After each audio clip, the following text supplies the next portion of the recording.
আমরা যখন দেখব যে এই অভিযানের মাধ্যমে যারা অপরাধী, যারা অন্যায় করছে, যারা দেশকে অস্থিতিশীল করছে, যারা সংস্কারের মাধ্যমে নির্বাচনের পথে যাওয়া বাধা সৃষ্টি করছে, তাদেরকে ধরবে দলমত নির্বিশেষে, তাহলে বুঝবো যে এই অভিযানের উদ্দেশ্য সফল, ভালো, সৎ। তা না হলে যদি ওই যে পক্ষপাতমূলক ভূমিকা হয়, তাহলে বুঝতে হবে যে এটা আসলে সারা দেশের মানুষের কল্যাণে না, নির্দিষ্ট জনগোষ্ঠী বা কোনো একটা গোষ্ঠীর স্বার্থে,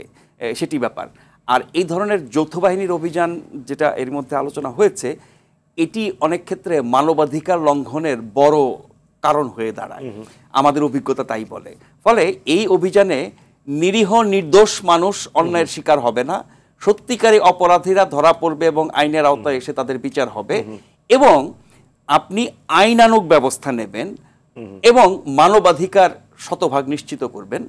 ডক্টর ইউনূস আমাদের সরকার প্রধান, সারা বিশ্বে তার যে ভাবমূর্তি, তার যে জনপ্রিয়তা, তার যে গ্রহণযোগ্যতা, উনি একজন আন্তর্জাতিক ব্যক্তিত্ব।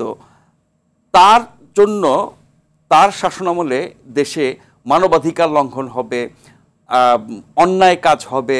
বেআইনি কাজ হবে, আইনের শাসন লঙ্ঘিত হবে, জননিরাপত্তা বিঘ্নিত হবে। এগুলো তার জন্য কিন্তু অনেক বড় দুঃখের কারণ, লজ্জার কারণ, অপমানের কারণ হবে, এবং তাকে কিন্তু গোটা বিশ্বে তার যে বন্ধু আছে,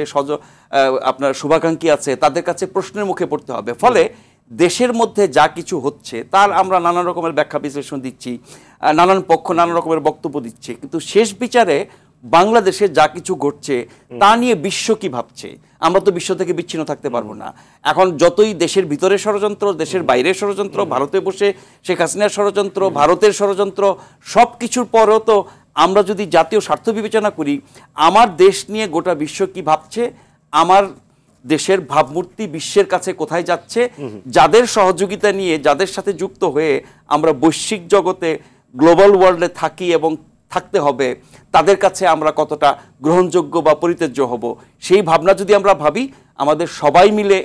এমন কাজ করা উচিত যাতে করে দেশটা বিশ্বের কাছে অগ্রহণযোগ্য হয়ে না ওঠে।